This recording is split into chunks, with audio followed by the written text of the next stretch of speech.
ድላችንን እናክብር። የምን ድል ነው? ሽማግሌ ልልክ ነው። ለማ? ለትሁት ነው። ከዛማ በቃ ይሄንን ጅል አሸነፍኩት ማለት ነው። ጥሩ አረክ። ግን የአባዬ ሚስትና እናትስ አሉ? እዛው ናቸው ጸበል። እኔ ግን የሉም እንዲባሉ አደረኩ። ጀግና ነህ። እዛው ጸበል ሂድ። ምን? ሂድና ውስጥ ድረስ ፈልጋቸው። በተለይ ደግሞ አብራት የምትሆኑ ልጅ አለች፣ እሷን አግኛት። ምሻል ሄደን ነበሩ። አዎ የሉም ማስብለው ነው። ለኔም አደጋ አለው። ይሄን ነገር ናቲ ከሰማ ድጋሚ ያምነኝ። ስለዚህ አሁን ለማንም ሳትናገር ዝም ብለህ ሂድ። እሺ። ግን እሷን አላውቃትም። አሁኑኑ ፎቶ ልክልሃለሁ። እሺ ጥሩ። ሂድ፣ ሳታሳካው እንዳትመጣ። ካልሆነ ግን ሴትዮዋን እንዳይደብቅብህ። እድል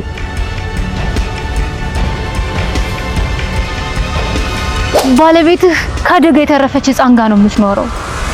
ከሷ ጋር ነው ጸበል የገባችው እና ደግሞ ልጅቷ እናት እያታለላት ነው። ምን? አባዬ የሚያናድደው ግን እሱ አይደለም። ምን ተፈጥሯል? ምንድን ነው የሆነው? አባዬ እናቴ ደብቋቸው በጧት ወደ ቤታቸው እንዲገቡ ተነጋግረን ነበር። ለኔ ሳይነግረኝ ከሁለቱ ቦታ ውጭ ሌላ ቦታ አስቀምጧቸዋል። እገለዋለሁ።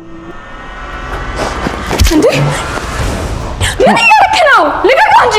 ምንድን ነው ከእኛ የምትፈልገው አንተ? እኔ እንድትሸውደኝ እንዳትሞክር። ምንድን ነው ዓላማ? ጋሚ በኔ እጅ ይኸውልህ፣ ካለቀቀው ራሴን ነው የምጎዳው። እሺ አይ ካረል ተመስገን እዚህ ድረስ መጥቶ ድጋሜ ደብድቦት ነው ሄደው። ደግ አደረገ። ምን ደግ አደረገ? እና እኔ ምን ላድርጋቸው? ጉዳያቸውን እዛ ጨርሱ። አባዬ አንተን ላስታራቂነት ስንጠብቅ እንደዚህ ትላለህ እንዴ? መጀመሪያ ያጣላቸው ሰው መጠየቅ ያለበት አይመስልሽም? አንቺም አለሽበት እያልከኝ ነው? የፈለግሽውን በይ፣ የፈለግሽውንም አስቢ። በቤቴ ግን ሰላም ላግኝበት።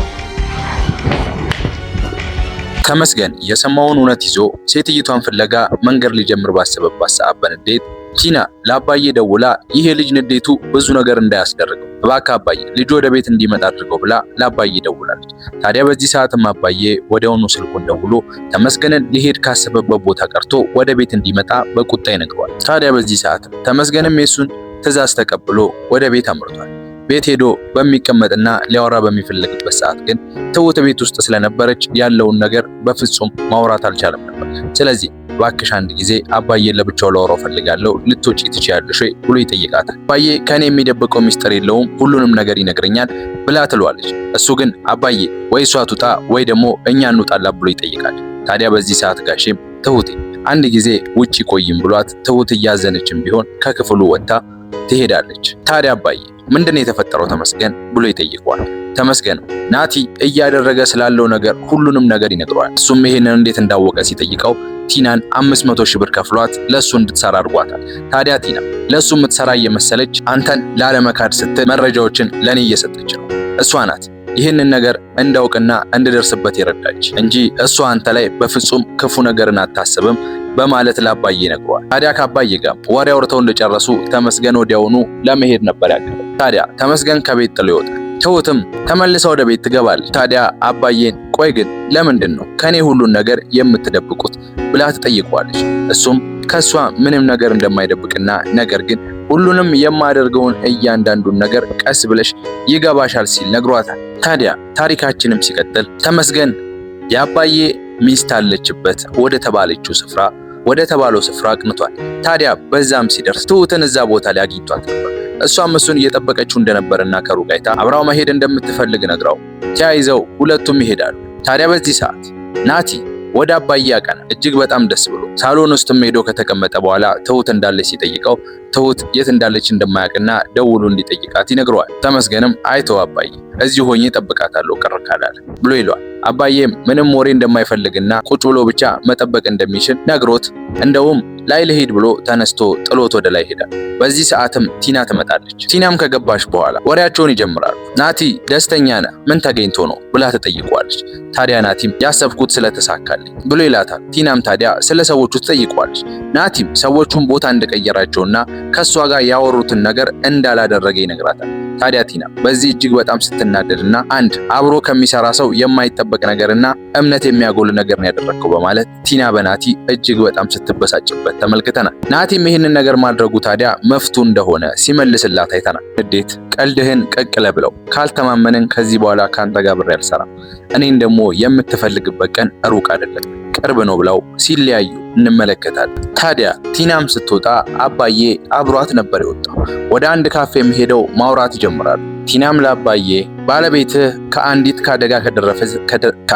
ካደጋው ከተረፈች ህፃን ጋር ነው የምትኖረው፣ ከሷ ጋር ነው ወደ ጸበልም ያመራችው። ታዲያ ይህችንም ህፃን ናቲ እያታለላን ነው አባዬ ብላ ትለዋለች። እሱም ደንግጦ ምን ብሎ ይጠይቃታል። ታዲያ ቲናም እናንተ ላይ እያደረገ ያለው ነገር ስለገባኝ 500 ሺህ ብር ተቀብየዋለሁ።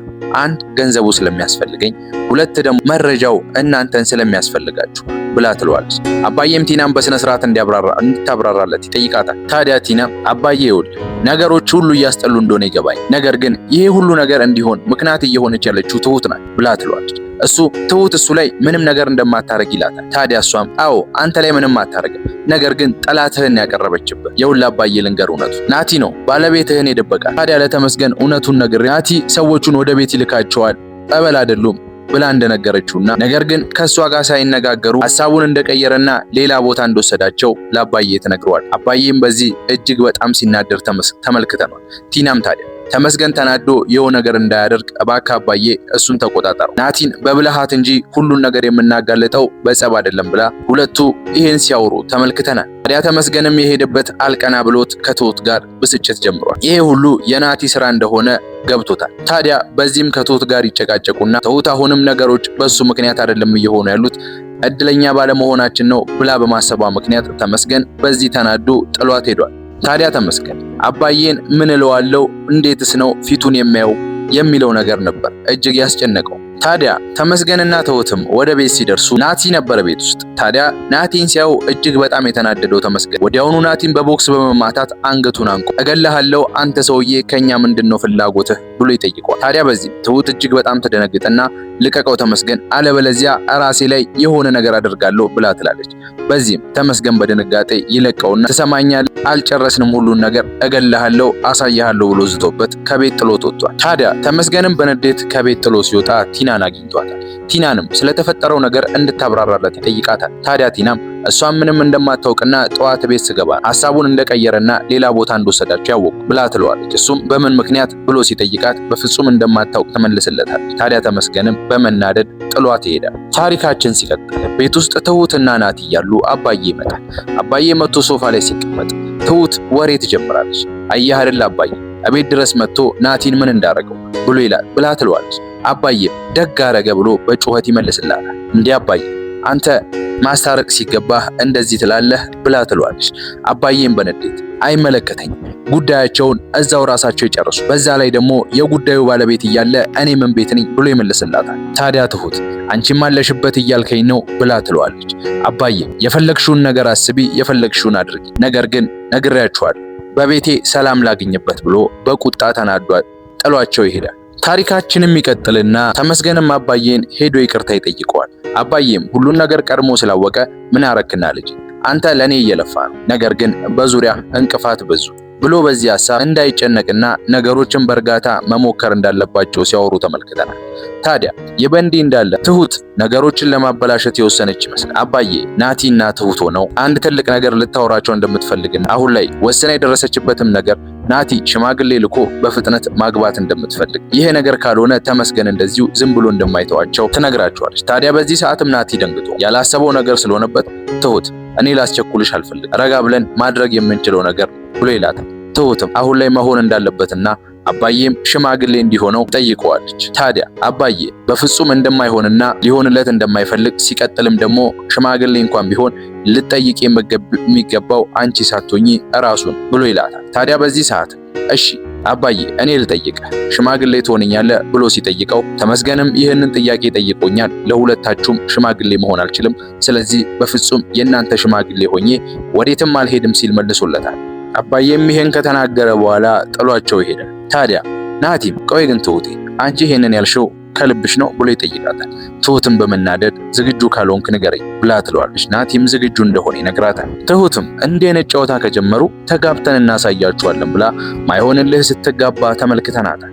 ታዲያ ታሪካችን ሲቀጥል ቲናና ናቲ ተገናኝተዋል። ናቲም ለቲና ድላችንንና ክብር ብሎ ይጠይቃታል። ቲናም ምን ተገኘ ብላ ስትጠይቀው ሽማግሌ ሊልክ እንደሆነና ያንን ጅል ተመስገንን እንዳሸነፈ ከዚህ በኋላ ብዙ ነገሮች እንደሚያበቁና እንደሚቋጩ ይነግራታል። ቲናም ታዲያ ከዛ በኋላስ ከሽማግሌው በኋላ ብላ ትጠይቀዋለች። እሱም ከዛ በኋላም ብሎ ይመልስላታል። ታዲያ ናቲም ከዛ በኋላ የሚፈጠረውን ነገር አብረን እናያለን ብሎ ይመልስላታል። እስካሁን አልተዘጋጀህም ማለት ነው? ሌላ ሰው ቢጠየቅ አግብቼ ወልጄ ብሎ ይመልሳል ብላ ትለዋለች። ናቲም እስከዛ ድሌን እያከበርኩ ጠብቃለሁ ብሎ ይመልስላታል። ታዲያ ቲና ያባዬ ሚስትሳ እና ደግሞ እናትህስ ብላ ትጠይቀዋል። ታዲያ ናቲ እነሱ እዛው ጸበል እንዳሉና ሰዎች የሉም እንዲል እንዳደረገ ይነግራታል። ቲናም በጣም ጥሩ ብላ አንድ መረጃ ወስዳ በቃ ዛሬ ማታ ድሉን እናከብራለን ብሎ ይለያያሉ። ታዲያ ወዲያውኑ ቲና ያመራችው ወደ ተመስገን ነበር። ተመስገንንም ካገኘችው በኋላ የመጀመሪያ እርምጃዋ ድጋሜ የት እንዳሉ ለተመስገን ተናግራለች። ይኸውልህ የትይቷን ከዛ ወዴትም አልወሰዳትም እዛው ነው ያለች። እናም ደግሞ ሰዎች የለችም እዚህ አይደለችም ብለው እንዲሏችሁ ነው ያደረጉት። ስለዚህ አሁን አንድ ነገር ልንገርህ፣ ለማንም ሳትናገር አሁኑኑ ወደዛ ቦታ ሂድ። እናም ውስጥ ድረስ ራስህ ዝም ብለህ ግባ፣ ማንንም አትጠይቅ ብላ ትለዋለች። እሱ አብሯት ያለችው ልጅ በፍጹም እንደማያውቃት ይነግራታል። ታዲያ እሷም አሁኑኑ ፎቶዋን ልክልሃለሁ፣ ይሄን ፎቶዋን ይዘህ እዛ ሂድና ፈልጋቸው፣ ጊዜ አታባክ፣ ለማንም እንዳትናገር ብላ እውነቱን ነግራው ተመስገንም ወዲያውኑ ፎቶ እንደተላከለት ጉዞውን ወደዛ ቦታ ያደርጋል። ተመስገንም ወደ ቤተ ክርስቲያኑ ዘልቆ ከገባ በኋላ በአንድ ዛፍ ስር ቁጭ ብሎ መጠበቅ ይጀምራል። ከደቂቃዎችም በኋላ አንዲት ነጠላ የለበሰች ቆንጅዬ ልጅ ወደዛ ስፍራ ትመጣለች። ወዲያውኑ እሷን እንዳየ ስልኩን አውጥቶ ይመለከታል። ስልኩን አውጥቶም ሲመለከት ቲና የላከችለት ልጅ ፎቶ እሱ እንደሆነ ይመለከታል። ታዲያ ስሟንም ጠርቶ ወደ እሷ ማየት ይጀምራል። እሷም በድንጋጤ ወደ እሱ ዞራ ማየት ትጀምራለች።